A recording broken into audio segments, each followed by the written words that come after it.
నామములో తండ్రి దేవుని స్తోత్రాలు. మీ అందరి వందనాలు పేరు పేరున.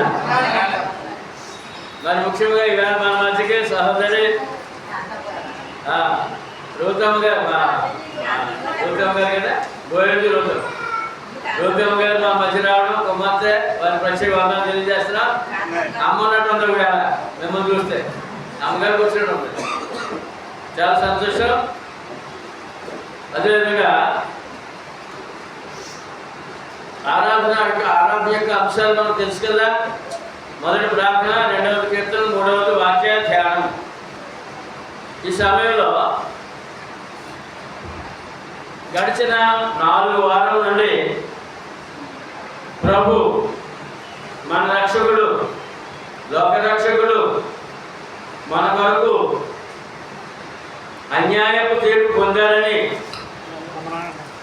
ఏం తీర్పు అండి?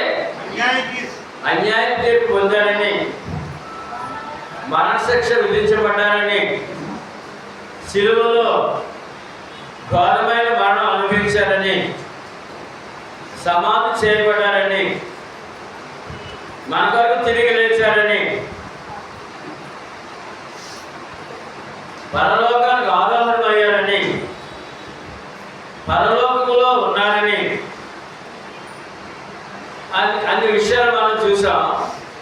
ఆఖరి మాట ఏంటంటే మన కొరకు తిరిగి వస్తానని, మన కొరకు రెండవసారి వస్తానని సువార్త మూలాలు ధ్యానించి ఉన్నాం.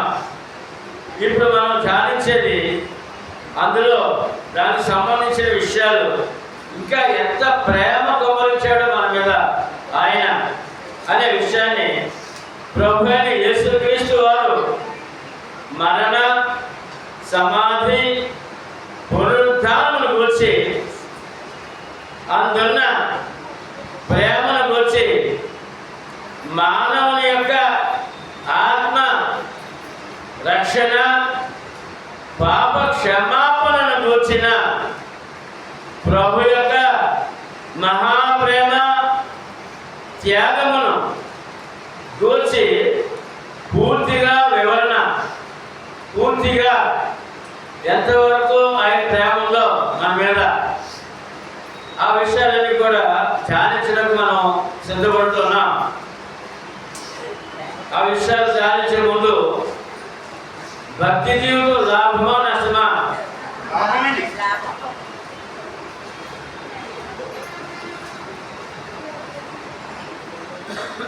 మరి లాభాన్ని పొందడానికి భక్తి జీవితం ప్రయత్నం చేయాలి కదా. లాభం అన్నప్పుడు ఏం చేయాలి? ఆ పని చేయాలి కదా. తిమోతి మొదటి పత్రిక 6వ అధ్యాయము 6వ వచనంలో అందరూ చెప్పండి. సంతుష్టి సహితమైన దైవ భక్తి గొప్ప లాభ సాధనమై ఉన్నది. చెప్పండి, లాభమా నష్టమా? గొప్ప లాభం అంట. మనం ఉద్యోగం చేసినా, వ్యాపారం చేసినా, పరిపాలన చేసినా లాభం ఉంటుంది. ఏముంటుందండి? లాభం ఉంటుంది. అది శరీర సంబంధమే. కానీ దైవభక్తి గొప్ప లాభం అంట. ఆత్మకి లాభమే, కుటుంబానికి లాభమే, శరీరానికి లాభమే. ఆరోగ్య భాగ్యాలు కావాలదా? కావాలి. కుటుంబ క్షేమం ఉండాలదా? ఉండాలి. మరి ఆత్మ రక్షించబడాలా, నరకానికి పోవాలా? అంటే 2 లాభాలు. గొప్ప లాభం అంటే అంతేకండి 2 లాభాలు ఉన్నాయి భక్తి జీవితంలో. భక్తి జీవితంలో నష్టమని కొందరు అనుకుంటారు, నష్టమని కొందరు అనుకుంటారు. చెప్పండి, మీరు చెప్పాలి. భక్తి జీవితం లాభమా నష్టమా? కనుక ఆ విషయం చూద్దాం. మరి లోకమంతా ఎలా ఉంది? మరి లోకమంతా భక్తి జీవితం లాభం అనుకోవట్లేదంటండి, నష్టం అనుకున్నారంట. ఏమనుకున్నారంటే చూద్దాం. యెషయా గ్రంథంలో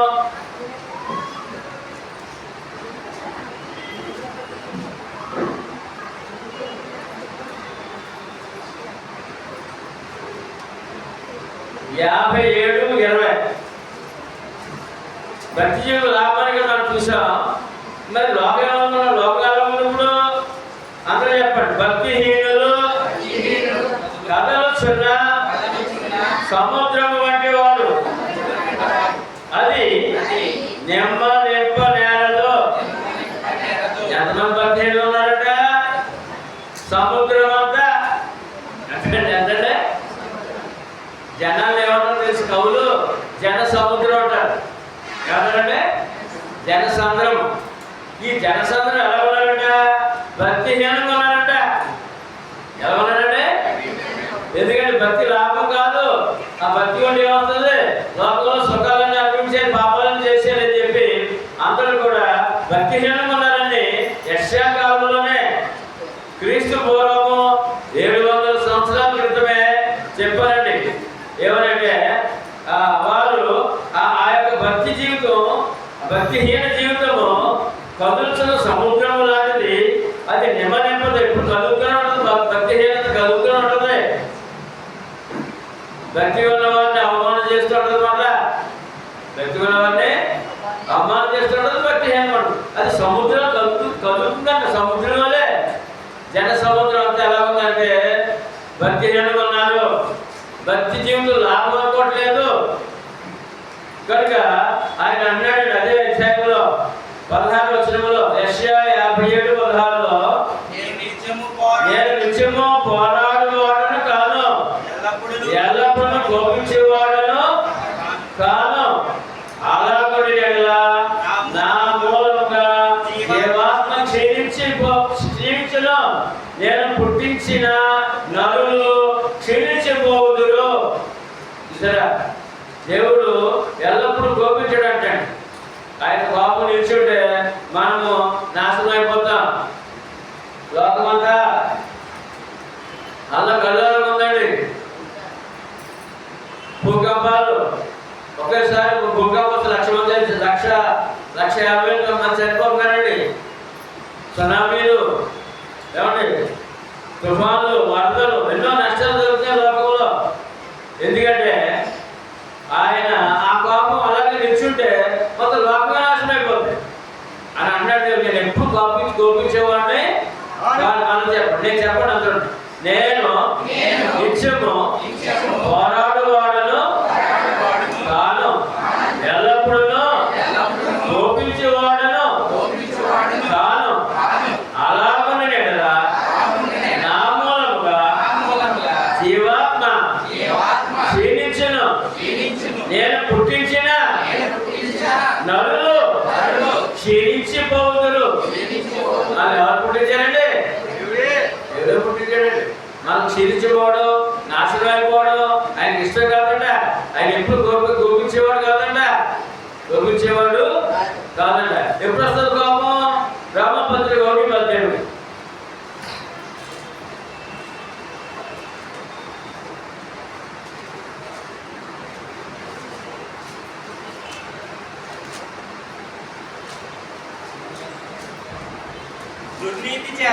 దుర్నీతి చేత సత్యమును అడ్డగించు మనుషుల యొక్క సమస్త భక్తిహీనత మీదను దుర్నీతి మీదను దేవుని కోపము పరలోకము నుండి బయలుపరచబడుచున్నది. దేని మీద కోపం? సత్యమును అడ్డగించి దుర్నీతి మీద దేవుని కోపం అంటండి. అయినా ఆ కోపము నిత్యముండేది కాదంట. నిత్యముండేది కానీ మొత్తం మీద మానవుల మీద కోపం వస్తుందండి. ప్రేమామయుడు దేవుడు ఎవరండి? ప్రేమామయుడు కోపం పుట్టిస్తున్నారండి. ప్రేమామయుడికి కోపం పుట్టిస్తున్నారండి. ఎందుచేత? భక్తిహీన జీవితం బట్టి అని. ఈ భక్తిహీన జీవితం బట్టి ఆయన పరలోకం చూస్తాడు. చూసే దేవుడు, వినే దేవుడు, మాట్లాడే దేవుడు. చూస్తాడట, కోపం వస్తుందట, ఆయన అంచుకున్నాడట, బాబానే అంచుకున్నాడట. నేను ఎల్లప్పుడూ కోపించేవాడను. నేను కోపడితే ఆత్మ నాశనం, మనుషులు నాశనం అయిపోతారు. అందుకే నేను జాలి పడుతున్నాను. ఏం పడుతున్నాను? ఎందుకంటే అందుకే ఆయన దీర్ఘశాంతము గల దేవుడు. యేసుప్రభువు ఎవరండి? దీర్ఘశాంతము గల దేవుడు. కనుక మనం కూడా కోపం వస్తాడు కదా. కోపం వస్తుందా? అప్పుడు ఏం చేయాలి? మనం కూడా కోపము దేవుడే కోపం తగ్గించుకోవాలి. మరి నువ్వు నేను తగ్గించుకోవద్దా అని చెప్పి ఇక్కడ మనకు కూడా హెచ్చరిక చేస్తున్నాడు. ఎందుకంటే మనం కోపడితే మన కుటుంబం నాశనం అయిపోతుంది, సమాజంలో ఆ గొడవ వస్తుంది. దేవుడు కోపడితే కుటుంబాల లోకం నాశనం అయిపోతుంది. కనుక నేను ఎల్లప్పుడూ కోపించేవాడను కానన్నాడు. కనుక ఈ విషయాలు ముందుగా మీకు తెలియజేయాలని ఈ యొక్క ముఖ్యాంశాలు అంటారు దాన్ని, ముఖ్యాంశాలు. కనుక ఆయన ప్రేమ గలవాడు కదా. ఆయన ఎవరండి? ప్రేమ. ఎటువంటి ప్రేమ? వ్యవహారం మొదటి పత్రిక 3:16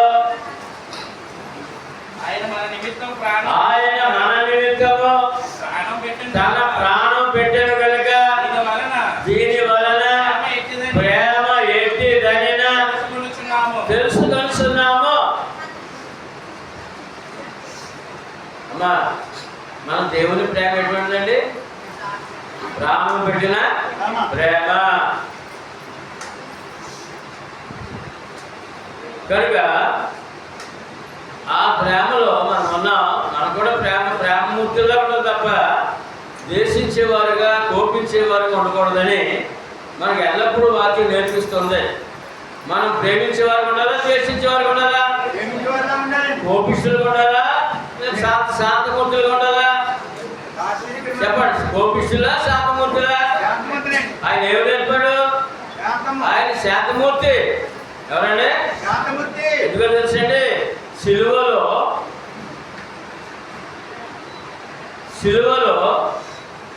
అప్పటికి ఆయన హింసించిన హింస సామాన్యమైన హింస కాదండి.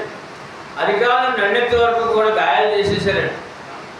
2000 గాయాలు ఉన్నాయంటే ఆయన శరీరం మీద. తర్వాత సిలువ భుజాన వేసి అవమానిస్తూ కొడుతూ ఆ త్రోవంతా తీసుకెళ్ళారండి. ప్రజలంతా చూసేలాగా అవమానించాలి, ఇంకా అవమానించాలి. కొడుతూనే తీసుకెళ్ళారు. శిరస్సు మీద మొండల కిరీటం.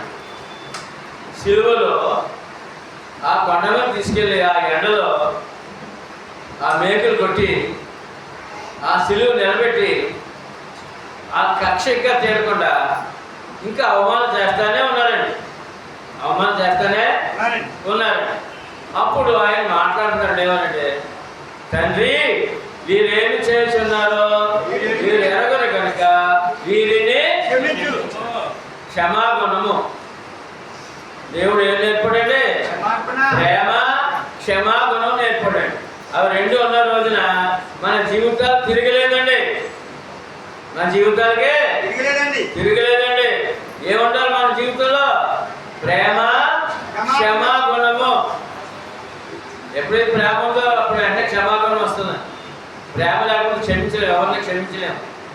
ఎన్నో అన్యాయాలు చేస్తుంటారు, ఎన్నో తిరుగుబాటు చేస్తుంటారు, ఎంతో అవమానాలు చేస్తుంటారు. మనం క్షమించలేని మాటలు మాట్లాడతారు, క్షమించలేని క్రియలు చేస్తుంటారు. చేయరంటే మన కుటుంబాలు లేనటువంటి అయినప్పటికీ మనం ఎలా ఉండాలి? ప్రభు ప్రేమామయుడు, దయామయుడు, కరుణామయుడు, జాలిగల దేవుడు నమ్ముకున్నాం కదా, క్షమించే దేవుడు నమ్ముకున్నాం కదా. మనం ఎలా ఉన్నారట? ప్రేమ, క్షమ. ఏంటంటే ప్రేమ, క్షమ. ఆ రెండు గుణాలు ఉన్న రోజున మన జీవితాలు ధన్యము. ఆ ప్రేమను చూద్దాం. అమ్మా, ఒకటి ఆయన ప్రేమను చూద్దాం.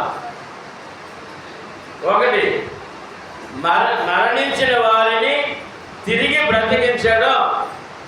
ఆయన ఉన్న రోజుల్లో మరణించిన వారిని తిరిగి బ్రతికించడం. లోకాసు వార్త 7:11 నుండి 17 వరకు. నాయీనను ఊరిలో విధవరాలి యొక్క చనిపోయి బాడి మీద మోసుకొని పోవుచున్న బాడిని ముట్టి తన కుమారుని బ్రతికించి ఆమెకు ఇచ్చుట. నాయీనను ఊరిలో ఎవరండి? యేసు ప్రభు తనకు తెలీదు, తనకి భౌతిక యేసుప్రభు ఎప్పుడు చూడలేదు. ఆయన సువార్త సేవ చేస్తూ ఆ గ్రామంలో వెళ్తే ఆ నాయకుడు అనే గ్రామంలో ఏం ఎదురొచ్చింది ఆయనకి? చనిపోయిన బిడ్డ మరి ఆ పాడి కట్టి తీసుకొస్తుండగా కూడా ఎవరినో తెలిసంటే తల్లి ఉంది రోగిస్తూ, ఎవరు లేరు, మోసేవాళ్ళు ఆ గ్రామస్తులు సమాధి చేసేవాళ్ళు వచ్చారంతే. ఆ తల్లి మాత్రం బంధువులు లేరు, పేద కుటుంబం, దేన కుటుంబం, ఎవరు లేరు. ఆమె సమాధి చేసుకుని కూడా వెళ్తుంది రోధిస్తూ. ఆ సీన్ కనపడదు యేసుప్రభుకి. ఆయన సీన్ కనపడినప్పుడు వాళ్ళ గొడవ నాకెందుకు అనుకున్నాడు ఆయన? అనుకోలేదు. అప్పుడు వెళ్ళి దగ్గరికి వెళ్ళాడంట. ఆ పాడు మోసవాడు ఎదురుకుండా వెళ్ళి అప్పుడు ఆమెకు అంటున్నాడు, అమ్మా దుఃఖపడకరా. ఏమన్నాడంటే, ఏడవద్దమ్మా నేను వచ్చాను కదా అన్నట్టుగా. ఏమండి ఎందుకు అలా చెప్పాడు ఆమెతో? కనికరం అంట. ఏంటమ్మా? కనికరపడ్డారంట. మన ప్రభు ఎవరండి? దుఃఖంలో ఉన్నప్పుడు దుఃఖాన్ని ఓదార్చే దేవుడు. దుఃఖంలో ఉన్నప్పుడు ఓదార్చే దేవుడు. కనికరపడి అప్పుడు ఏమి చెప్పలేదండి, ఆ పాడిని ముట్టి ఏంటంటే ముట్టి చదవండి. ఇప్పుడే పాట ముట్టుకుంటే తీసుకెళ్ళి మోసేవాళ్ళు ఆగారంటండి. ఆయన చిన్నవాడా లెమ్మని నీతో చెప్తున్నాననగా ఎవరిని పెట్టండి? చేతికంది వచ్చిన పెట్టండి. చేతికంది వచ్చిన బిడ్డ చిన్నవాడా లేవు అని చెప్పినప్పుడు చనిపోయిన వాడు లేచి కూర్చుండి మాటలాడసాగిను. ఆయన అతని తల్లికి అప్పగించెను. ఎంత ప్రేమ అండి! ఆ ప్రేమను కలవగలమండి? ప్రభు ప్రేమను కలవగలవా? అది విషయాన్ని అడగలేదండి. ఈయన ఎవరు ఆవిడ తెలియదండి. బాబు నా బిడ్డను బ్రతికించుకుని అడగక్కర్లేదండి. అవసరాలు జరిగిన దేవుడు అండి. సమయోచిత సహాయం చేసే దేవుడు అండి. యేసుప్రభు ఎవరండి? ఏ సమయానికి ఏ సహాయం కావాలో చేసే దేవుడు అండి. అమ్మ దుఃఖపడకాన్ని వచ్చాడండి. కొడుకే వచ్చాడండి. ఆమె కొడుకు పాడుకున్నవాడు కాదండి. యేసుప్రభు ఆవిడ కొడుకు. యేసుప్రభువే ఆవిడ కొడుకు. అడగకుండా వచ్చేసాడండి. కొడుకు అని మాట. మా సహోదరు దీవెన ఘోరమైన మరణకరమైన ప్రమాదం గురైందండి. గురైతే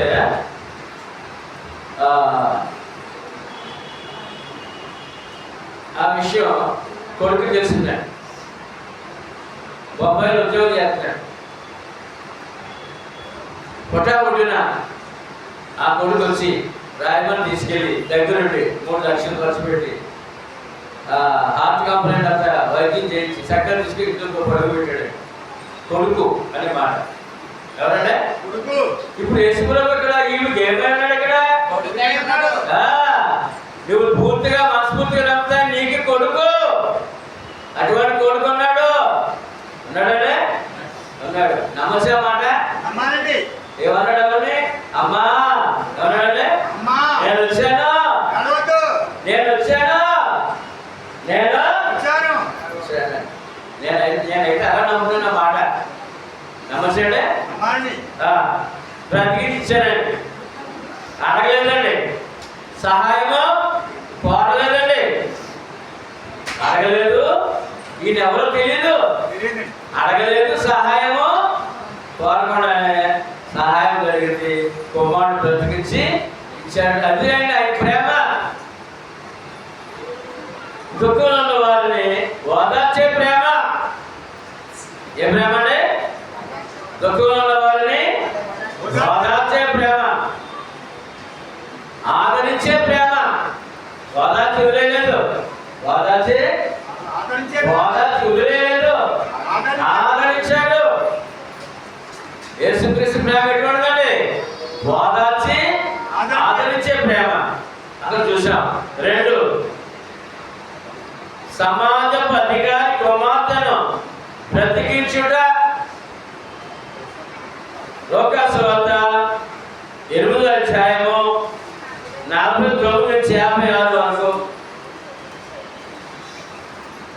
ఆయన ఇంకను మాట్లాడుచుండగా సమాజ మందిరపు అధికారి ఇంట నుండి ఒకడు వచ్చి నీ కుమార్తె చనిపోయినది బోధకుని శ్రమ పెట్టవద్దని అతనితో చెప్పాను. కుమార్తె మరణకరమైన రోగంతో బాధపడుతున్నా. చాలా వైద్యాలు చేయించారు. అధికారి ఆయన సమాజ మంత్రి అధికారి, ధనవంతుడు, గొప్ప పేరు ప్రతిష్టలు ఉన్నవాడు. కుమార్తె వ్యాధి కలిగింది, మరణకరమైన వ్యాధి. వైద్యం జరుగుతుంది. ఆఖరి డాక్టర్ చెప్పేశాడు, ఏమేమి మా వల్ల కాదు, దేవుడే కాపాడాలని చెప్పేశాడు. మన డాక్టర్ చెప్తారు కదండి ఒకసారి. అమ్మా మా డాక్టర్ ఏం చెప్తారు ఒకసారి? సీరియస్ ఉన్న వాళ్ళకి ఏం చెప్తారు? మా ప్రయత్నం ఏమో చేస్తాం, మరి ఎవరు చేయలేము పని, మీరు నమ్ముకున్న దేవుడే అంటారు కదా. ఆ విధంగా హోప్ వదిలేశారు. హోప్ పోయింది, అక్కడ బ్రతుకుతున్న ఆశ లేదండి. కనుక ఆ తండ్రి ఏం చేశాడంటే, యేసు ప్రభువుని చేయడు. అతను అన్యుడు, ఆ సైన్యాధికారి అన్యుడు. ఆ సకల మందిర మీద అధికారం ఉంది, చాలా పనులు కూడా ఉంది, చాలా ఆశీర్వాదకరమైన వ్యక్తి. అయినా మరణాన్ని ఆపేయగలడా? ఆపేయలేడు. కనుక యేసు ప్రభువుని చిన్నాడండి. విని ఎక్కడెక్కడో బాధ చేస్తున్నా అక్కడికి వెళ్ళిపోయాడండి. వెళ్ళి ప్రభువుకి చెప్పారండి, ప్రభు మా కుమార్తె చనిపోయిందని చెప్పాడు. ఆయన ఏం చెప్పాడు? చనిపోయిందని చెప్పాడు. సార్ చనిపోలేదు, చాలా సిద్ధంగా ఉంది చెప్తే వెంటనే ఆయన ఏం చేశాడు? వెంటనే అక్కడ బాధ కూడా మానేసి వెంటనే లేచి కూడా వెళ్తున్నాడు. అప్పుడు పనివాళ్ళు వచ్చి, ఆ ఇంట్లో పనివాళ్ళు వచ్చి, అయ్యా బాధకుడు బాధపడద్దు, మీ కుమార్తె చనిపోయింది, మీ కుమార్తె చనిపోయింది, ఆయనే బాధపడదు, తీసుకురావాలి. ఇంకా వాళ్ళు వచ్చేమో వ్యాధి స్వస్థపరుస్తాడేమని మీరు ఆస్తి వచ్చారు, ఆమె చనిపోయింది, బాధకుడిని బాధపడి వచ్చారు అంటే యేసు ఆ మాట విని భయపడవద్దు, నమ్మిక మాత్రం ఉంచుము. ఏముండాలండి ఆయన పట్ల, యేసుడి పట్ల ఏముండాలండి? మనకే ఏ సమస్య అయినా ప్రాణాంతకమైన సరే భయపడొద్దంట, నమ్మిక ఉంచాలంట. ఏముంచాలండి? నమ్మిక ఉంచు. ఆమె స్వస్థపరచబడునని, చనిపోయిన చనిపోయిందని చెప్పారండి. ఆమె స్వస్థపరచబడును అని అతనితో చెప్పి ఇంటికి వచ్చినప్పుడు పేతురు యోహాను యాకోబు అనువారి ఆ చిన్నదాని తల్లిదండ్రులను తప్ప మరెవరిని ఆయన లోపలికి రానియలేదు. అందరూ ఆమె నిమిత్తమై ఏడ్చుచు రొమ్ము కొట్టుకొనుచుండగా ఏం చేస్తారంటే కుటుంబ సభ్యులు బంధువులు రొమ్ము కొట్టుకొని పాట సిద్ధం చేసేస్తారు. అమ్మాయికి అప్పుడే అమ్మాయి తీసుకెళ్ళిపోవడానికి పాడి సిద్ధం చేసేస్తారు. ఆయన వారితో ఏడవద్దు, ఆమె నిద్రించుచున్నదే కానీ చనిపోలేదని చెప్పాను. ఏమన్నాడంటే యేసు ప్రభు? నిద్రిస్తుంది ఆవిడ, అమ్మాయి నిద్రపోతుంది, చనిపోలేదు, ఎడకండి అన్నాడండి. ఎన్నైనా ఆమె చనిపోయినని వారెరిగి ఆయనను అపహాసించిరి. ఏంటి? చనిపోయి చాలా సమయం అయిందా? గంటలు అయిపోయి చనిపోయి విసిపోయిందా? అమ్మాయి శవం విసిపోయిందా? నువ్వు చనిపోలేదంటావా అని చెప్పి హేళన చేస్తాడు మళ్ళీ యేసు ప్రభుని.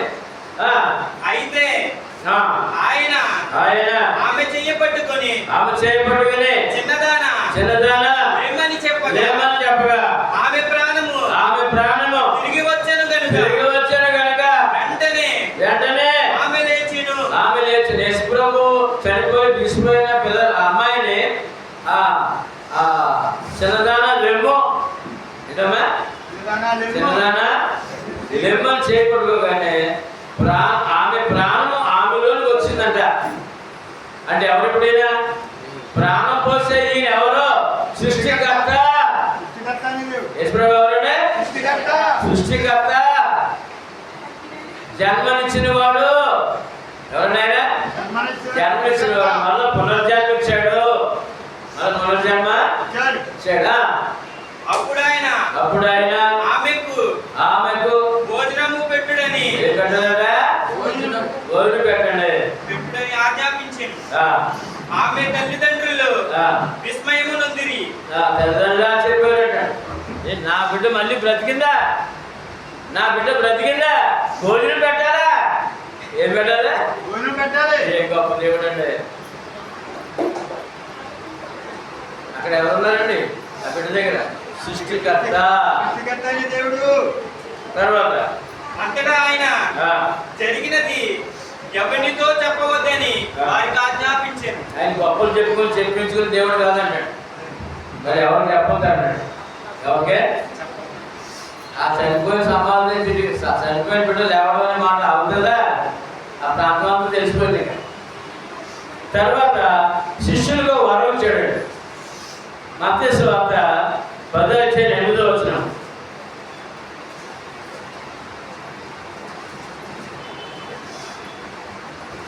రోగులను స్వస్థపరచుడి, చనిపోయిన వారిని లేపుడి. ఏంటంటే అపోస్తలుల పవర్ ఏంటండి? అపోస్తలుల పవర్ ఏంటండి? యేసుప్రభు శిష్యులకి చనిపోయిన వాళ్ళు లేపమని కూడా మహిమ పవర్ శక్తినిచ్చాడు ఆయన. రోగులు స్వస్థపరచుడి, చనిపోయిన వారిని లేపుడి. ఆయన చేయడమే కాదు, వల్ల శిష్యుల ద్వారా కూడా చనిపోయిన వాళ్ళు లేపే శక్తిని మహిమను అపోస్తలులకు ఇచ్చాడు ఆయన. ఏం చెప్పారంటే ప్రభు శిలువ మరణం తర్వాత సమాజంలో సేవ చేసేవాడు శిష్యులే కనుక వారికి ఆసక్తి కూడా వచ్చాడు. తర్వాత పేతురు గారు ఒక కవిత అనే అమ్మాయిని బ్రతికించాడు. ఉచితముగా అన్నాడు. మన చదవలేక ఎలా చేయాలంటే కార్యాలు? కుష్టి రోగులను శుద్ధినిగా చేయడి, దయ్యములను వెళ్ళగొట్టుడి, ఉచితంగా పొందితిరి, ఉచితముగా ఇయ్యుడి. మనం సేవలు చేయాలంటే ఉచితంగా ఏమి ఆశించి చేయకూడదు అంటండి దేవుడి పక్షాన్ని. కనుక అది ఫలభరితం ఉంటుంది అనే విషయాన్ని శిష్యులు కూడా మరణం మీద అధికారం ఇచ్చాడు. మరణం మీద అధికారం ఇచ్చాడు శిష్యులకు. తర్వాత యోహాను సువార్త 11:39-44 వరకు.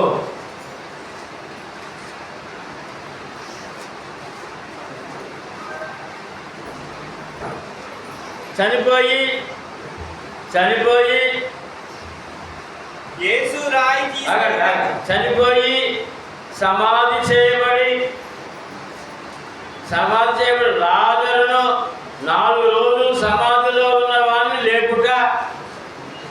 చనిపోయి అమ్మా అన్నారా? చనిపోయి సమాధి చేయబడి 4 రోజులు సమాధిలో ఉన్నాడంటండి. 4 రోజులు అంటే కూలిపోతాడు. మన వారు ఎవరైనా మన కుటుంబాల్లో బంధువులు ఎవరు చనిపోయినప్పుడు ఈ మధ్య మనకి ప్రెజర్లు వచ్చినాయి, కూలింగ్ బాక్స్. అందులో కూలింగ్ బాక్సులు పెట్టిన 3 రోజులే, 3 రోజులు కూడా ఎక్కువ వచ్చారు. అంత కూలింగ్లు ఉన్నా ఆ బాడీ డీకంపోజ్ అయిపోతుంది అన్నమాట. యాక్చువల్లీ సమాధులు పెట్టేసారు. 4 రోజులు అయింది. ఏమవుతుంది అక్కడ? కుళ్ళిపోతుంది శరీరం.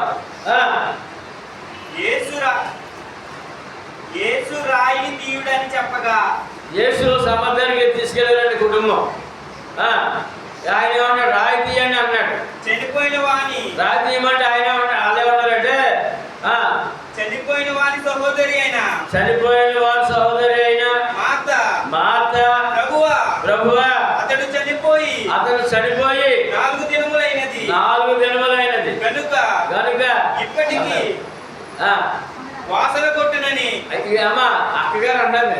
ఆ యొక్క రాజుగారు అక్కగారు అన్నాను, ప్రభువా ఆ రాయి తీయించొద్దు ప్రభువా, అప్పుడు 4 రోజులు అయింది ప్రభువా సమాధులు పెట్టి, కంపు కొట్టి శరీరం కుళ్ళిపోతే కంపు కొడుతుంది ప్రభు, వద్దు ప్రభు అని బ్రతిపాతుందండి. అందుకు యేసు నీవు నీవు నమ్మిన యెడల దేవుని మహిమ చూపువని నేను నీతో చెప్పలేదా అని ఆమెతో నేను ఆమెను అంతటా వారు ఇప్పుడు ఎవరి మహిమ? దేవుని మహిమ ఇప్పుడు ఆయన ఏమని చెప్తారు ఇప్పుడు ఆవిడతోటి? నమ్ముట నీ వల్ల అయితే సుధీర్ అవును రాజు అక్కగారితో యశ్వరావు ఏం చెప్తాడు? దేవుని మహిమ అన్నాడు. ఇప్పుడు ఎవరని చెప్తాడు ఈయన? ఎవరని చెప్తున్నాడు? ఆవిడతోటే దేవుడని చెప్తున్నాడు. ఏం చెప్తున్నాడంటే నువ్వు నమ్మితే దేవుని మహిమకి వస్తావు.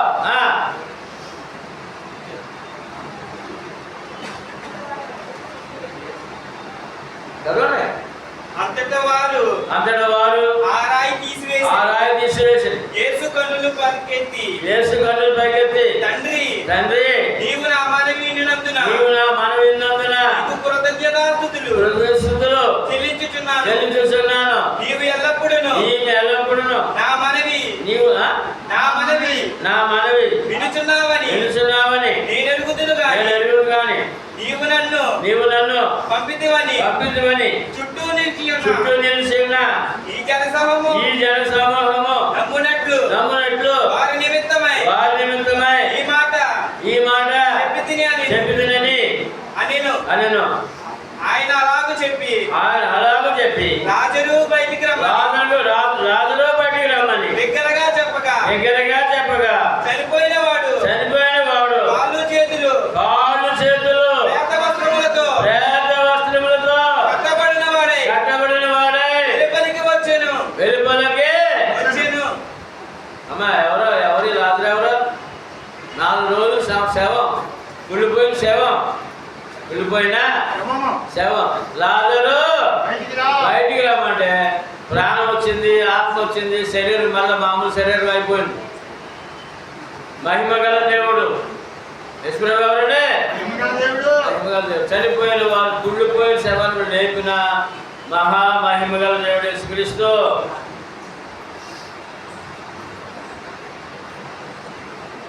ఇరవై 23 చదవండి. అందులోనే యేసు నీ సహోదరుడు మరలా లేచునని ఆమెతో చెప్పగా చనిపోయాడని అమ్మా మా అత్తమ్మ గారు ప్రభు చెప్తారండి. ఇంకా సమర్థనకి వెళ్ళలేదు. అవి వెంటనే ఆయన ఏమన్నా తెలుసండి? నీ సహోదరుడు మరలా లేస్తాడు. ఎన్ని రోజులు సమాధానం పెట్టి 4 రోజుల తర్వాత ఆయన వచ్చాడు. నీ సహోదరుడు మరలా లేస్తాడు. మార్త ఆయనతో అంత్య దినమున పునరుద్ధానమందు లేచునని ఎరుగుతున్నాడు. ఆయన బోధలు ఏంటంటే చనిపోయిన తిరిగి లేస్తాడు, అంత్య దినాన్ని బోధించాడండి ఆయన. అదే చెప్తుంది ఆవిడ. మీరు మళ్ళీ 2వ సారి వచ్చినప్పుడు అంత్య దినం సృష్టి అంతమైన రోజు ఉంది కదండి, అప్పుడు చనిపోయిన ప్రభుత్వాన్ని తెలుసండి బాబు అంటుందండి. అప్పుడు కాదు ఇప్పుడు అన్నాడు ఆయన. అప్పుడు కాదు ఇప్పుడే. అందుకు యేసు పునరుద్ధానమును జీవమును నేనే, నా యందు విశ్వాసముంచువాడు చనిపోయినను బ్రతుకును, బ్రతికి నా యందు విశ్వాసముంచు ప్రతివాడును ఎప్పటికీ చనిపోడు అన్నట్టుగానే ఆయన చెప్పడానికి వచ్చాడండి. ఆయన చెప్పడానికి వచ్చాడండి. ఏమండి? పునరుద్ధానము జీవము నేనే, జీవము నేనే, బ్రతికించేవాడు నేనే, చనిపోయి తిరిగి లేనివాడు నేనే, ఏమండి? ప్రాణం పెట్టినవాడు నేనే, ప్రాణము తీసుకునేవాడిని నేనే, చనిపోయి సమాధులు తిరిగి లేపేవాడిని. అదేంటండి? అంటే ఎవరైనప్పుడు మీ దృష్టిలో ఎవరండి? చెప్పండి ఎవరు? పునరుద్ధానం నేనే, జీవం నేనంటే ఎవరు చెప్పగలరు? మన మానవుడు చెప్పగలరా? యేసుక్రీస్తు ఎవరంటే మరణం మీద, జననం మీద, పునరుత్థానం మీద అధికారి అయిన దేవుడని ఇక్కడ స్పష్టంగా తెలియజేయబడింది. తర్వాత 4వ విషయం ఇవన్నీ ప్రేమ కార్యాలండి. చనిపోయినప్పుడు ఇద్దరిని బ్రతికించడం, చనిపోయిన సమాధులను లాజరును బ్రతికించడం. 4 అందరూ చెప్పండి. మన పాపముల కొరకు తాను చనిపోయి తిరిగి లేవడం.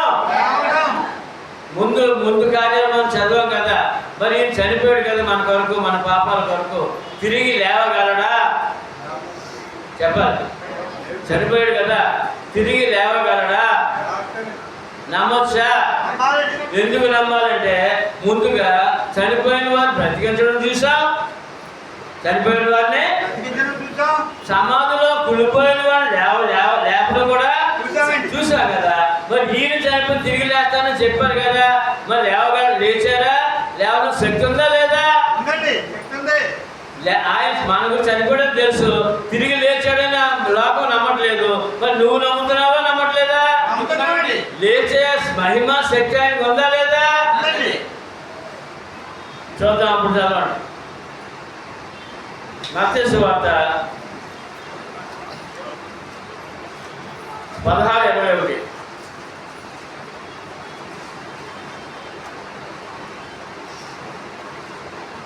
అప్పటి నుండి తాను యెరూషలేమునకు వెళ్ళి పెద్దల చేతను, ప్రధాన యాజకుల చేతను, శాస్త్రుల చేతను అనేక హింసలు పొంది చంపబడి మూడవ దినమున లేచుట అగత్యమని యేసు తన శిష్యులకు తెలియజేయ మొదలు పెట్టగా పేతురు. చాలండి. ఇప్పుడు ఏం చెప్తున్నాడు యేసుప్రభు వారు? ముందుగానే ఆయన మరణము సమాధి పునరుత్థానము చెప్పారా లేదా? చెప్పారు. ఆయన తెలుసా తెలీదా? చనిపోతాను తెలుసా తెలీదా? అప్పటికప్పుడు ఏదో వాడు కష్టపడి చేస్తే జరిగిపోయిన కార్యమా? లేకపోతే ముందు ప్రణాళిక? ఇది దేవుని ప్రణాళిక. ఎవరి ప్రణాళికనే? ఆయన ముందు చెప్పి ఎదుగో నేను యెరూషలేము వెళ్తాను, శాస్త్రులు, పరిసయ్యులు, యాజకులు, పెద్దలు నన్ను పట్టుకున్న తర్వాత నన్ను కొడతారు, అవమానిస్తారు, సిలువ వేస్తారు, చనిపోతాను, తిరిగి మూడో రోజున ఆయన చనిపోతారని తెలుసు, మరణం చేస్తాడని ముందుగానే చెప్పారు. తెలిసి చెప్పి చేసిన కార్యము, అప్పటికప్పుడు జరిగింది కాదు. లోకం ఎవరన్నా మీతో చెప్తే మీరు ఇంత బలమైన వాక్యాధారంలో మీకు ఈ యొక్క రుజువులు మీకు ఇస్తున్నాను. లోకమంతా ప్రభువే అబద్ధం అన్నారు, ప్రభు జననమే లేదంటున్నారు, ఆ జననం కరెక్ట్ కాదంటున్నారు, ఆయన లేడంటున్నారు, ఉన్న సిలువే పడలేదన్నారు, సిలువే పడితే సమాధి చేస్తే తిరిగి లేవలేదన్నారు. ఎన్నో అబద్ధాలు లోకంలో ఉన్నాయి. అన్ని అబద్ధాలు మీ దగ్గరికి వస్తాయండి. అందుకని తిరిగి లేవగలడానికి సంగతి మీరు తెలుసుకోవాలి ముందు. ఎందుకంటే చనిపోయిన వాళ్ళు లేపిన దేవుడు, చనిపోయిన వాళ్ళే సమాధులను కుడిపోయిన సవాలు లేపిన దేవుడు. ఆయన చనిపోతానని చెప్పి మనం తిరిగి లేస్తానని చెప్పిన దేవుడు, చెప్పి చేసే దేవుడు. అలాగే చనిపోయాడు. చూద్దాం. అప్పుడు చనిపోయి సమాధి అయ్యాడు. మత్తయి సువార్త 28:1-7.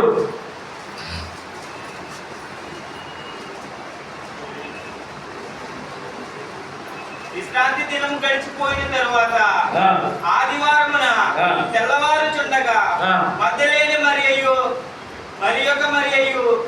సమాధిని కూడా వచ్చిరి. సమాధి చేశారండి. చనిపోయిన సిలువలో సమాధి చేశారండి. సమాధి చూడండి. 3వ రోజున వచ్చారండి. 3వ రోజున ఆ భక్తులు, ప్రభుని ప్రేమించిన వారు, విశ్వాసులు వచ్చారంటే సమాధి దగ్గరికి.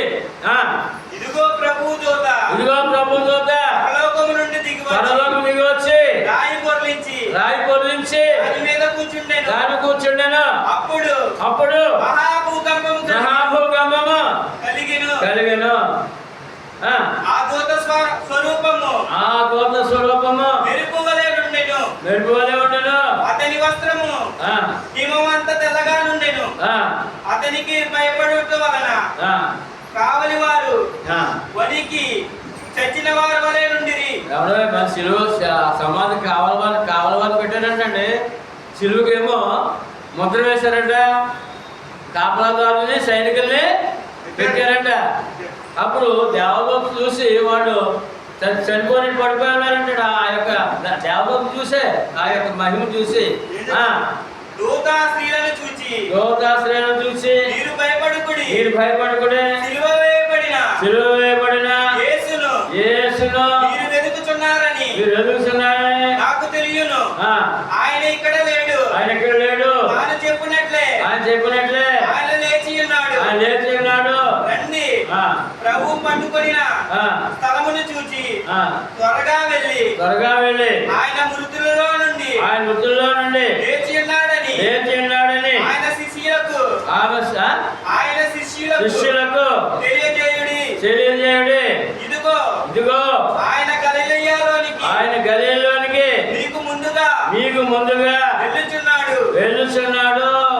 అదిగోండి, సమాజం తిరిగి లేచానని సాక్ష్యం ఉంది, వాక్యం ఉంది. 4 సువార్తల్లో చెప్పబడ్డది. 4 సువార్తలు కూడా చెప్పబడ్డది. తిరిగి లేచారు, చనిపోయి బ్రతికించారు, సమాధానం లేపారు. ఆయన చనిపోయి మన పాపాల వల్ల తిరిగి లేచాడు.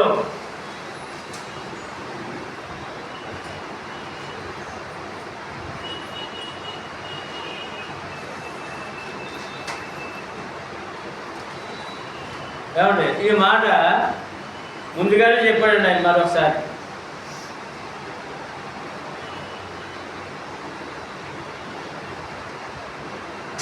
పదో అధ్యాయము యోహాను సువార్త 10 నుంచి చదవండి. 11 నుంచి. నేను గొర్రెలకు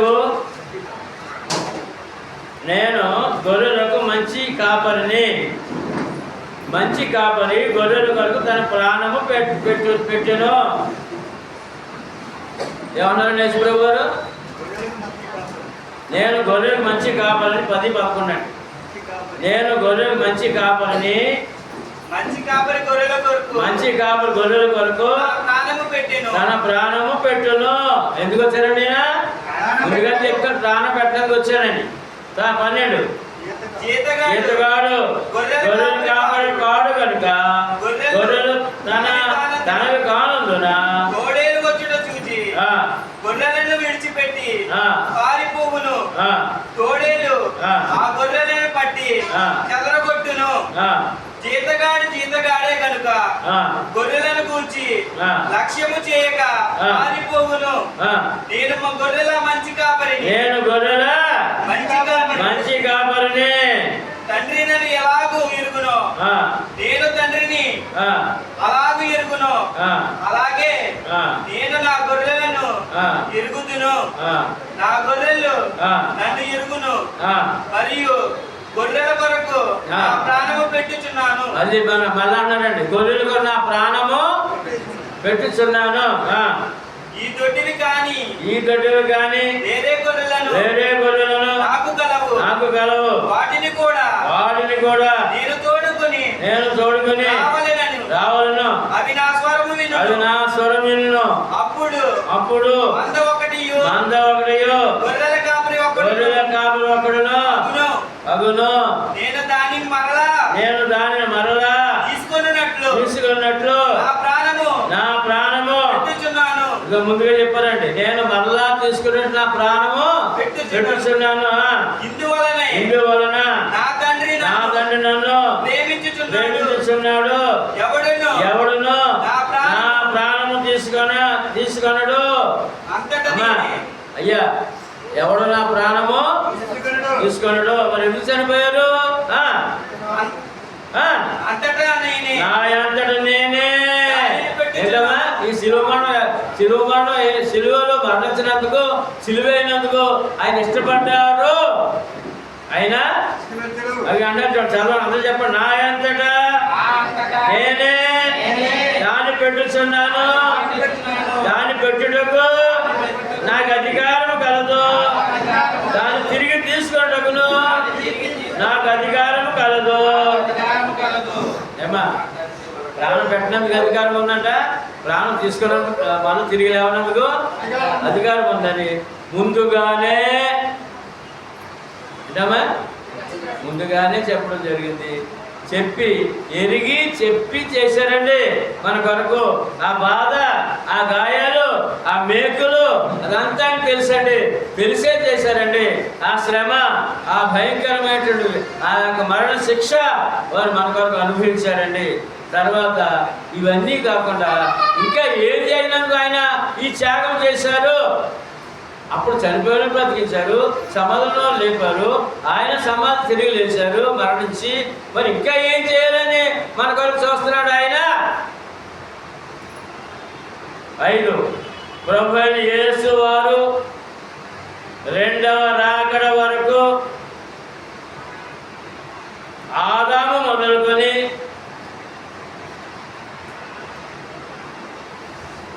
చనిపోయిన వారందరినీ బ్రతికించుట, సమాధుల్లో నుండి లేపుట. ఇంకా పని చేస్తాడంట. ఇంకొకరు చేసింది చాలగా ఇంకా చేస్తాడు మన మీద ప్రేమతో. ఏం చేస్తాడంట? అందరూ చెప్పండి. ప్రభువైన యేసు వారు రెండవ రాకడ వరకు ఆదాము మొదలుకొని చనిపోయిన వారందరినీ బ్రతికించుట, సమాధుల్లో నుండి లేపుట. ఎప్పటి నుంచి అండి? ఆదాము మొదలుకొని. ఎవరండి? ఆదాము మొదలు ప్రభు వచ్చే వారికి ఎంతమంది చనిపోయి సమాధుల్లో ఉన్నారో వారందరిని తిరిగి లేపనందుకు కూడా శక్తిమంతుడు, మహాశక్తిమంతుడు. మొదట చనిపోయిన వారిని బ్రతికించాడు, తర్వాత సమాధులు ఉన్న వారిని లేపాడు. ఆయన మరణించి సమాధి తిరిగి లేచాడు. లోకంలో ప్రజలందరినీ కూడా చనిపోయిన వారందరినీ లేపుతానే వాగ్దానం ఉంది. అంటే చనిపోయిన వారు లేపుతాడు, బ్రతికిస్తాడని ఒక నమ్మకం ఇక్కడ ఉంది, ఒక వాగ్దానం ఇక్కడ ఉంది.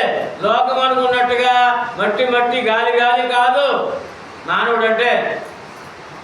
ఇవాళ చేస్తే రేపు 2 కాదు, మట్టి మట్టి కాదు. తిరిగి లేచే రోజు ఒకటి ఉంది, తిరిగి లేపే రోజు ఒకటి ఉంది, మళ్ళా చనిపోయిన బ్రతికించే రోజు ఒకటి ఉంది. ఇవన్నీ ఎలా నమ్మమంటే ముందు మనం ధ్యానించిన వాక్యాలన్నీ ఆధారాలు, రుజువులు. చనిపోయి సమాధులు లేపుతాడనే మాట ఎలా నమ్మాలి?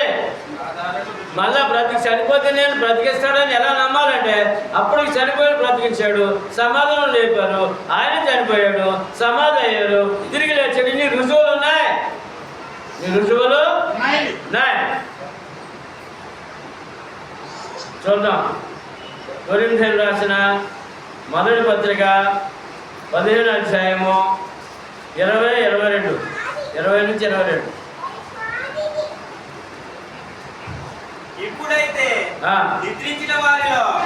ఇప్పుడైతే నిద్రించిన వారిలో ప్రథమ ఫలముగా. ఇప్పుడు బైబిల్ ఏం చెప్తుంది? మరణాన్ని బైబిల్ ఏం చెప్తుందండి? సహోదరులారా, మరణాన్ని బైబిల్ ఏం చెప్తుంది? నిద్ర అంటుందండి. నిద్ర, మరణాన్ని నిద్ర అంటుందండి. నిద్రించిన వారిని ప్రథమ ఫలముగా క్రీస్తు మృతుల్లో నుండి లేపబడి ఉన్నాడు. ఆయన మరణించాడు, నిద్రపోయారు, తిరిగి లేచారు. మొట్టమొదటి వాడిగా తిరిగి లేచాడు ఆయనంతడు ఆయన. మనుషుని ద్వారా మరణం వచ్చింది. ఈ మరణం ఎలా వచ్చింది? మనుషుని ద్వారా మరణం ఎలా వచ్చిందండి? దేవుని ద్వారా కాదంట అన్న. మరణం ఎలా వచ్చింది? దేవుని ద్వారా కాదంట, మనుషుల ద్వారా మరణమును వచ్చేను కనుక మనుషుని ద్వారానే మృతుల పునరుద్ధానమును కలిగిను. ఆదామునందు ఏమా మనుషుల ద్వారా మరణం వచ్చిందంట. అలాగే మరణించిన వాడు తిరిగి లేచే ఒక ఆనవాళ్ళు కూడా ఉందంట. ఆ యొక్క మరణానికి కారణమైన మనుషుడు ఎవరు, తిరిగి లేపడానికి కారణం మనుషుడు ఎవరు అని చెప్తారా? ఆదామునందు అందరూ ఎలా చనిపోతున్నారో అయ్యా. మరణం ఎవరో వచ్చిందండి? మరణం ఎవరో వచ్చింది? ఏ మనుషుడు అన్నాడు ఇక్కడ. మళ్ళా మనుషుడు కూడా చెప్పించారు ఇక్కడ. ఆదాము వలన అందరూ ఎలా వృద్ధి పొందుతున్నారో అలాగనే క్రీస్తునందు క్రీస్తు ఏం చేశారు? చనిపోయి తిరిగి లేచారు. అలా క్రీస్తునందు అందరూ బ్రతికించబడతారు. యేసుప్రభు చనిపోయి బ్రతికారు. యేసుపై మనకు చనిపోయి బ్రతికారు. క్రీస్తులను అందరూ బ్రతికించబడతారు. అందరూ బతికించబడతారండి. అమ్మా అయ్యా, కోట్లాది మందికి తెలియని సత్యం ఉండేది. ఎవరికి తెలిసినది ఏమో తెలుసా? కోట్లాది మందికి తెలియని సత్యం. లోకమంతా వెతుకుతూ ఉన్నారు. ఈ యొక్క మరణం ఏంటి, మరణం తర్వాత ఏముంది, మరణం ఏంటి, మరణం తర్వాత ఏముంది అని వెతుకుతున్నారు. సమాధానం ఉంది ఇక్కడ. ఉందండి, ఉంది. అలాగును ప్రతివాడును తన తన వరుసలోనే బ్రతికింపబడును. మళ్ళీ 22 చదవండి. ఆదామునందు అందరూ ఎలాగూ వృద్ధి పొందుచున్నారు అలాగుననే క్రీస్తునందు అందరూ బ్రతికింపబడుదురు. అమ్మా చెప్పండి రా. క్రీస్తునందు బ్రతికించబడుతున్నారు. అందరూ ఉన్నప్పుడు మా డాడీ ఉన్నారు, మా అమ్మ ఉన్నాయి, ఏమండి మా కుటుంబాలు బంధువులు ఉన్నారు, మా కాంతమ్మ గారు ఉన్నారండి. అందరూ బ్రతికింపబడుతు. వాగ్దానం ఉన్నది, అబద్ధం కాదు. మరణానికి భయపడాల్సిన అవసరమా లేదు. బ్రతికింపబడతారని వాక్యం చెప్తారండి అక్కడ. ఎంతమంది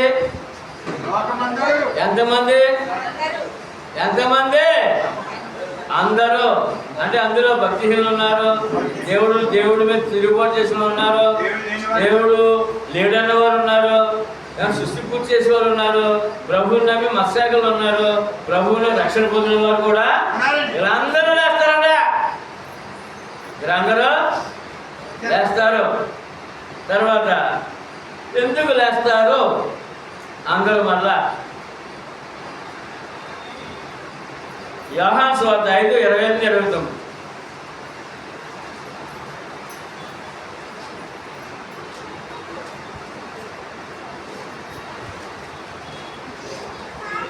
యోహాను సువార్త 5:28-29.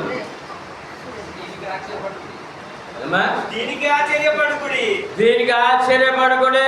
ఒక కాలము వచ్చుచున్నది. ఆ కాలమున సమాధిలో ఉన్న వారందరూ ఆయన శబ్దము విని మేలు చేసిన వారు జీవ పునరుద్ధానమునకును కీడు చేసిన వారు తీర్పు పునరుద్ధానమునకును బయటకు వచ్చేదరు. ఏమా ముందేమో బ్రతుకుతారని ఉంది, అందరూ బ్రతుకుతారని ఉంది. ఈ బ్రతికిన తర్వాత తీర్పులోకి వస్తారట. ఏంటంటే తీర్పులోకి వస్తారట. అందరిని నిలబెడతారట. చనిపోయిన వారిని, సమాధులు ఉన్న వారిని, అగ్గితో కాల్ చేసిన బూడిదని కూడా. బూడిద ఏంటంటే కాల్ చేసి ఏమవుతారు? సముద్రంలో పడి చేపలు తినేసి, సముద్రం పడినప్పుడు చేపలు తినేస్తాయి. ఏం తినేస్తాయి? ఆ సముద్రం అప్పగించాలంట. ఆ రోజున సముద్రం అప్పగించాలంట ఆ మనుషుల్ని. భూమి అగ్ని అప్పగించాలంట. భూమి అప్పగించాలంటే మనుషుల్ని. ఎంత మహిమ గల దేవుడు, ఎంత గొప్ప దేవుడు యేసుక్రీస్తు. ఎప్పుడైనా ఊహించారా అలాగా? ఆయన గురించి అంత ఉన్నతంగా ఎప్పుడైనా ఆలోచించారా? నాకేం చేయలేదు, నేను ఎన్ని కష్టాలు చెప్తున్నా మనం కాదు. అన్ని తీర్చడం సిద్ధంగా ఉన్నాడు. ప్రార్థన వరం ఇచ్చాడు, ప్రార్థన చేసుకోమన్నాడు. మీ ప్రతి అవసరం యేసుక్రీస్తు మహిమలో తీరుస్తానన్నారు. కానీ ఆయన ప్రేమ ఎంతగా ఉంది, ఎంతగా ఉందంటే పుట్టించిన కాడి నుంచి, చనిపోయిన కాడి నుంచి, తిరిగి లేపుడు కాడి నుంచి, తీర్పులు నిలబెట్టి పరలోకం ఆహ్వానించే వరకు ఉంది ఆయన ప్రేమ. కావాలా పరలోకం? ఏమా కావాలా? కావాలి. చదవండి.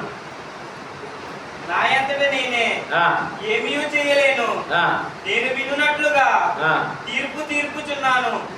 సరే, ఇక్కడ సమాధి ఆయన పిలుస్తారంటండి. లాదర్ని పిలిచినట్టుగా, లాదర్నే పిలిచినట్టుగా ఆయన మధ్యాకాశం నుండి నేను వచ్చాను రండి అంటాడంట. నేను వచ్చాను రండి అంటాడంట.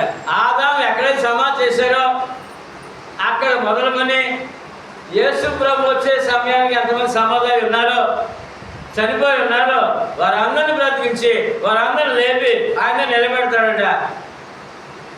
అప్పుడు గొర్రెలుగా మేకలుగా, ఎలాగంటే గొర్రెలుగా మేకలుగా మాట విన్నావా లేదా, నమ్మావా లేదా, భక్తిగా ఉన్నావా భక్తిహీనంగా ఉన్నావా విడదీసేస్తాడట. విడదీసేసి రెండు గుంపులు ఏమంటే అందుకని తిరిగి లేపుతారని ఉంది.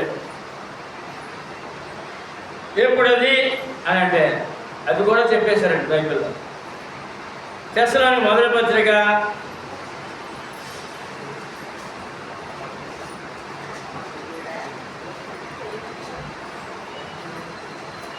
4:13-17. సహోదరులారా నిరీక్షణ లేని ఇతరుల వలె మీరు దుఃఖపడకుండా నిమిత్తము నిద్రించుచున్న వారిని గూర్చి మీకు తెలియకుండుట నాకు ఇష్టం లేదు.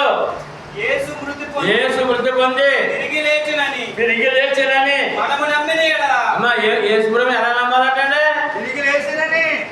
యేసుప్రభు ఎలా నమ్మాలంటే యేసు మన కొరకు మృతి పొంది ఎవరి కొరకు మృతి యేసు మన కొరకు నా కొరకు మృతి పొంది తిరిగి లేచారు మీరు నమ్మినట్లయితే అదే ప్రకారము యేసునందు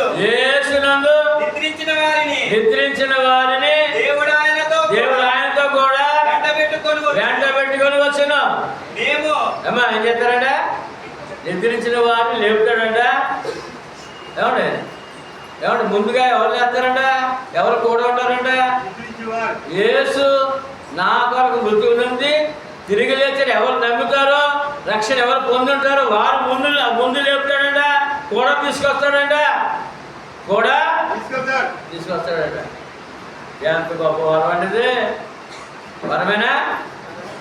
తర్వాత మేము ప్రభు మాటను బట్టి నీతో చెప్పినదేమనగా ప్రభు రాకడ వరకు సజీవులమై నిలిచి ఉండు. మనము నిద్రించిన వారి కంటే ముందుగా ఆయన సన్నిధిని చేరము. ఆర్భాటముతోను ప్రధాన దూత శబ్దముతోను దేవుని బోరతోను పరలోకము నుండి ప్రభు దిగి వచ్చి రెండోసారి వస్తారని వాగ్దానము. రెండోసారి వస్తారని ఇవి రెండోసారి ప్రభు వస్తాడు. నమ్మకపోతే మనము విశ్వాసులు కాదండి, మన రక్షణ కాపాడుకోలేమండి. క్రీస్తునందుండి మృతుడైన వారు మొదట లేతురు. ఆ మీదట సజీవులమై నిలిచి ఉండు. మనము వారితో కూడా ఏకముగా ప్రభువును ఎదుర్కొనుటకు ఆకాశ మండలమందు మేఘముల మీద కొనిపోబడుదుము. కాగా మనము సదాకాలము ప్రభువుతో కూడా ఉందుము. ఇదంతా ఎందుకంటే ఇప్పుడు ఇదంతా ఎందుకంటే సదాకాలము ప్రభుత్వం ఉన్నాం కదండి. భాగ్యము బంగారు పట్టణంలో దేవదూతలతో దేవునితో ఈ మహాభాగ్యం వరకు మనము ప్రభువు నమ్మి రక్షణ పొంది ఆయన ఆరాధించుకుంటూ విశ్వాసంతో నడవలసిన అవసరత ఉంది. కేవలము ఆయన నమ్మాను, ప్రభుని నమ్మాను, బాప్తిజం పొంది నాకేం జరగలేదు, నాకు ఇలా కష్టాలు వచ్చినాయి ఎలా ఊరుకుంటూ ఉండడం కాదటండి. ఎంత ప్రణాళిక అండి. పుట్టించినవాడు, పోషించేవాడు, రక్షించినవాడు, మళ్ళా చనిపోతే కూడా లేపేవాడు, లేపిన తర్వాత పరలోకం ఆయనతో కూర్చోబెట్టినంత ప్రణాళిక అండి. ఇదంతా నమ్మితేనే మనం ధైర్యంగా జీవించగలం, విశ్వాసులుగా కొనసాగలం. విశ్వాసుల ముద్ర మన మీద ఎప్పుడు ఉండాలనే అని విషయాలు. సదాకాలము ఎంతకాలం అండి? ప్రభువుతో ఉంది. ఈ వాగ్దానం ఎప్పుడు ఇచ్చారు తెలుసా? బాప్తిస్మం రోజునే. ఎప్పుడంటే బాప్తిసం రోజునే. బాప్తిస్మం పొందిన రోజునే. మత్తయి సువార్త 28:20.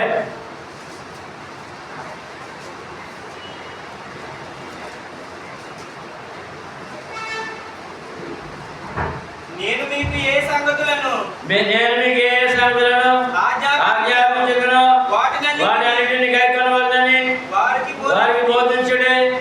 ఇదిగో నేను యుగ నేను యుగ సమాప్తి వరకు సదాకాలము మీతో కూడా ఉన్నానని వారితో చెప్పాను. ఇక్కడ బాప్తిస్మం వాగ్దానం అమ్మ.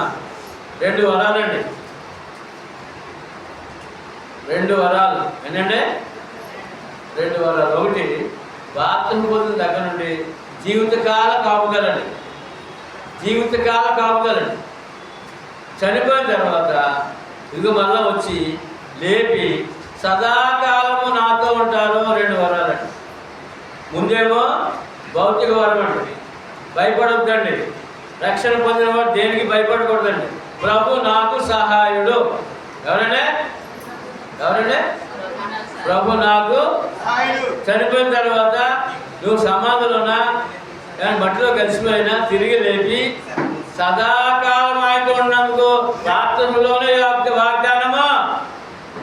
ఎప్పుడంటే సిల్వేర్ ఎప్పుడు వాగ్దానమా? కనుక ఏం చేయాలి? మనం ఈ రక్షణ కాపాడుకుంటూ జీవించాలి. ఏం చేయాలంటే కాపాడుకుంటూ జీవితం. అదే భక్తి జీవితము. రక్షణ పొందిన వారు ఏం చేయాలి? రక్షణ పొందాలి. సువార్త ప్రకారము రక్షణ పొందాలి. రక్షణ రెండు సంగతులు ఉన్నాయి ఈ వాక్యంలో. రక్షణ పొందిన వారేమో రక్షణ పొందాలి, రక్షణ పొందిన వారు కాపాడుకోవాలి. ఎందుకంటే ఆయనతో పరలోకంలో కూర్చోవాలి. ఆయనతో పరలోకంలో కూర్చుండే భాగ్యం. కూర్చోవాలి. ఇక్కడ ఉండగా తండ్రి అని పొరపెట్టుకుని ప్రార్థన అప్పుడు కూడా వచ్చాడు ఆయన. భయపడాల్సిన అవసరం ఏమి లేదండి. ప్రార్థన జీవితం ఉంటే నువ్వు భయపడవు, ప్రార్థన నమ్మితే భయపడవు. చెప్పండి, మీ అందరూ ప్రార్థన నమ్ముతున్నారా? నమ్ముతున్నామండి. ప్రార్థన ప్రతిఫలం ఉందా? ఉందండి. రెండోసారి వస్తారనే వాగ్దానం కూడా ఉంది. అందులో మనం ఉన్నామండి. ఉన్నామండి. ఉన్నాం. ఆఖరిగా ఇంకో 2 మాటలు చూసుకుని ముగించుకుందాం. తెస్సలోనికీయులకు రెండో పత్రిక మొదటి ఎలా వస్తాడు చూడండి. ఆయన వచ్చే విధానం 6 నుంచి చదవండి. తెస్సలోనికీయులకు రెండో పత్రిక మొదటి అధ్యాయము 6 నుండి. ప్రభు అయిన యేసు తన ప్రభావమును ఆ. కనుపరచు ఆ. దూతలతో కూడా ఆ. పరలోకము నుండి ఆ. అగ్ని జ్వాలలలో ఆ. ప్రత్యక్షమై దేవుని ఎరుగునని. అమ్మా ఎక్కడ ఇప్పుడు యేసుప్రభు ఎక్కడ ఉన్నారండి? యేసుప్రభు ఎక్కడ ఉన్నారు? అందరు చెప్పాలి నాకు.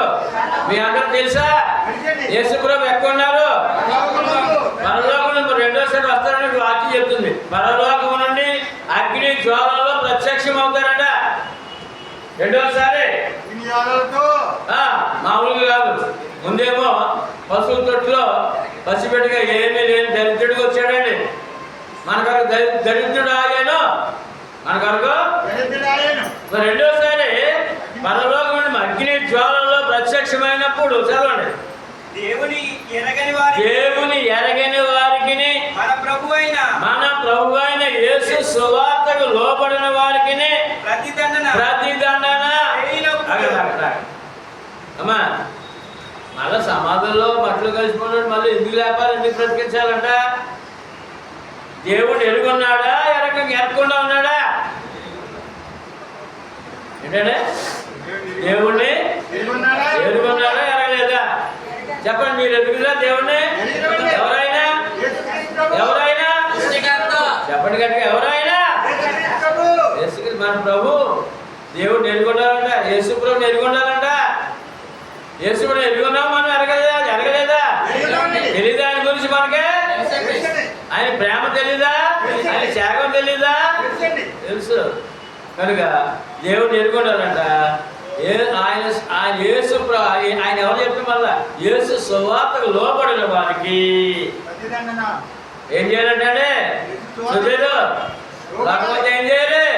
యేసు సువార్తకు లోబడి బాప్తిసం పొందాలి. లోబడని వారికి ప్రతి దండన అగ్ని శిక్ష, అగ్ని నిత్యాగ్ని, అగ్ని గాంధకముతో మొండు గొండము రెడీగా ఉందంట. అందుకని వేరు చేసి రక్షణ పొందిన వారిని, రక్షణ పొందిన వేరు చేసి రక్షణ పొందిన ఆయనతో పరలోకం తీసుకెళ్ళినందుకు, రక్షణ పొందిన వారిని, దేవుడిని ఎరగని వారిని, సువార్తకు లోపడిన వారిని అగ్నిగుండానికి పంపేందుకు ఆయన రెండోసారి వస్తున్నారు. రెండోసారి చదవండి, కూర్చోండి. మిమ్మును శ్రమపరచు వారికి మిమ్మల్ని శ్రమపరిచే వారికి శ్రమయు శ్రమ పొందుచున్న మీకు మాతో కూడా విశ్రాంతియు అనుగ్రహించుట దేవునికి న్యాయమే. ఆ దినమున తన పరిశుద్ధాలయమందు మహిమపరచబడుటకును విశ్వసించిన వారందరి ముందు ప్రహాసింపబడుటకును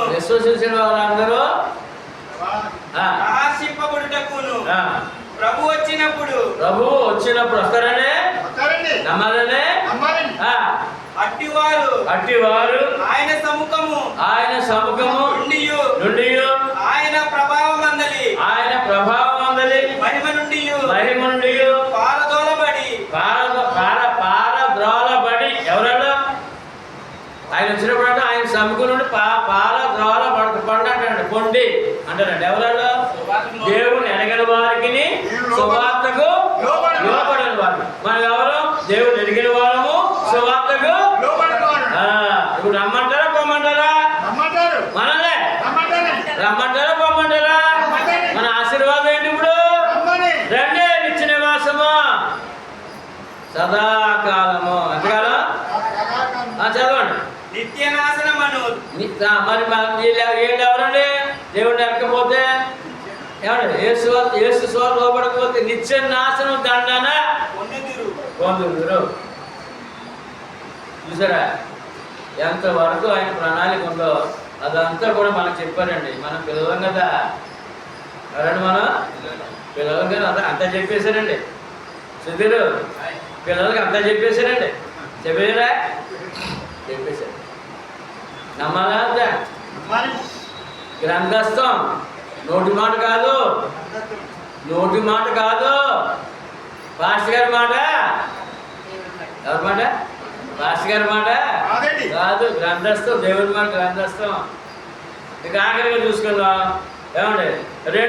రెండు ఉన్నాయండి. ఏది కావాలి ఇప్పుడు? రెండు ఉన్నాయండి. శిక్ష కావాలా, రక్ష కావాలా? చూద్దాం. కొరింథీయులకు రాసిన 2వ పత్రిక 5:1. నిత్య నివాసం అంటే ఏంటి చూడండి. నిత్య నివాసం అంట.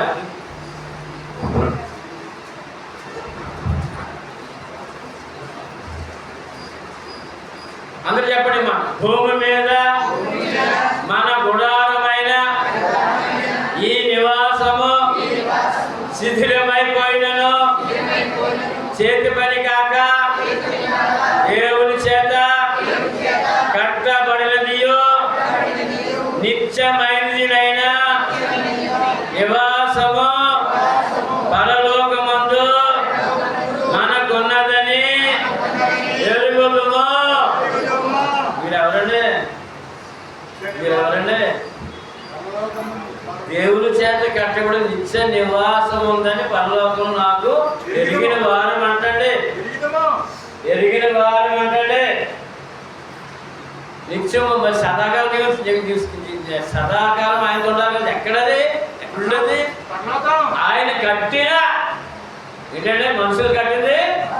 ఆయన కట్టిన నిత్య నివాసము పరలోకమందు మనకి ఉందని. చనిపోయిన సమాధానం వారేమో తిరిగి లేస్తారటండి. యేసు ప్రభు వచ్చి బ్రతుకుంటారు. చాలా మంది కోట్లాది బ్రతుకుంటారు. వారు అప్పటికప్పుడు శరీరం మారిపోతుందండి. రక్త మాంసాలు పోయి మహిమగా శరీరంతో ఆయన దగ్గర ఉంచుంటారట. బ్రతుకునా చనిపోయినా రక్షణ పొంది ఉన్నావా అంతే ఒకటే మాట. బ్రతికినా చనిపోయినా రక్షణ పొంది ఉన్నావా? ఏంటంటే చదివే ఏంటంటే ఆయన వచ్చిన సమాధానం అందరూ చేస్తారట. బ్రతుకున్న వాళ్ళేమో మార్పు చెందుతారంట. శరీరము మార్పు చెందాలని నిలబడతారంట. అంటే ఆయన వచ్చే సమయం ఎప్పుడో తెలియదు మనకి. అప్పటికి చనిపోయి ఉన్నావా, బ్రతికున్నా చనిపోయినా రక్షణ పొందున్నావా? అదే ప్రశ్న. ఏమంది? రక్షణ పొందున్నావా? 2 కాపాడుకున్నావా? అంటే కాపాడుకున్నామండి. కొందరు చాలా అతి కష్టంగా ఉంది. స్వాత దొరకలేదు, సత్యం దొరకలేదు. దొరికిన తర్వాత కాపాడుకోవడం చాలా ఇబ్బందిగా ఉంది. అందుక నువ్వు రక్షణ పొందున్నావా, రక్షణ కాపాడుకున్నావా? చనిపోయినా బ్రతుకున్నా అని ఇవాళ ఒక నిర్ణయం తీసుకుని మనం ప్రయాణం చేద్దాం. బ్రతుకున్నాం కనుక ఎలా ఉన్నాం మనం? పట్టుకున్నామండి. ఒక నిర్ణయం. రక్షణ పొందున్నాం, కాపాడుకుంటున్నానా లేదా? అంతే. ఒకటి నీకు చేయవలసిన కార్యాలు నేను చేస్తాడు. నీకేం ఇవ్వాలో, ఎలా ఏం పెట్టాలో, ఏం సహాయం చేయాలో అన్నీ ఆయన దగ్గర ఉన్నాయి. కానీ అసలైన ప్రణాళిక ఉంది. ఏంటది? నిత్య నివాసము. అంటే ఆఖరి మాట అదే 5:10 5:10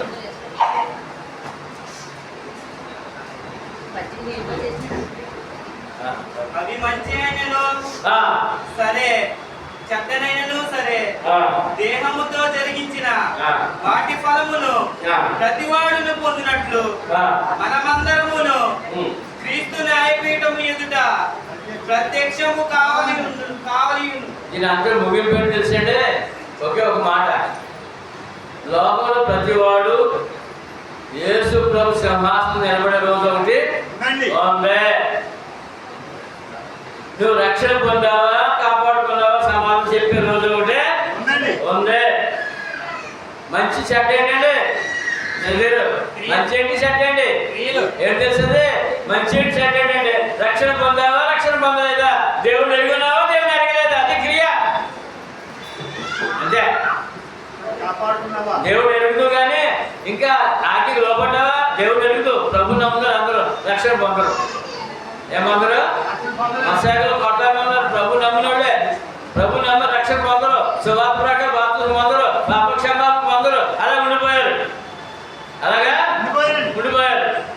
మరి ఇక్కడ మంచి చెడ్డ ఏంటంటే నువ్వు దేవుడు ఎరుగుదువా, రక్షణ పొందావా? రెండోది చెడ్డ ఏంటంటే దేవుడు ఎరగవా, రక్షణ పొందలేదా?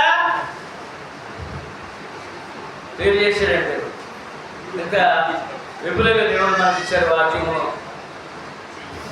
శాశ్వత ప్రణాళిక. శాశ్వత ప్రణాళిక. అప్పటికప్పుడు దేవుడు నాకు ఏమవుతుందా, ఏమవుతుందా ఎదురు చూడకండి. అలా చేస్తాడండి. ఆయన కార్యం చేసే దేవుడు. మా భక్తుల వైపు ఆయన చెవులు ఉంటాయంట, కళ్ళు ఉంటాయంట. మనం భయపడాల్సిన అవసరం ఏమీ లేదు. నీ ఆత్మను కాపాడుకున్నావా లేదా? అంటే ఇంత ప్రణాళిక దేవుడు చేశాడు. దైవ ప్రణాళిక. మన మట్టి బొమ్మగా పంపలేదండి. ఇక్కడ ఆత్మ పెట్టాడు. ఏం పెట్టాడంటే ఆత్మ పెట్టాడు. కాపాడుకుందాం, పరలోకంలో ఆయన కూర్చుందాం. ఇక్కడ ఉండగా దేవుడి ఆశీర్వాదాలన్నీ పొందుతాం. దేవుడి ఆశీర్వాదాలన్నీ పొందుతాం.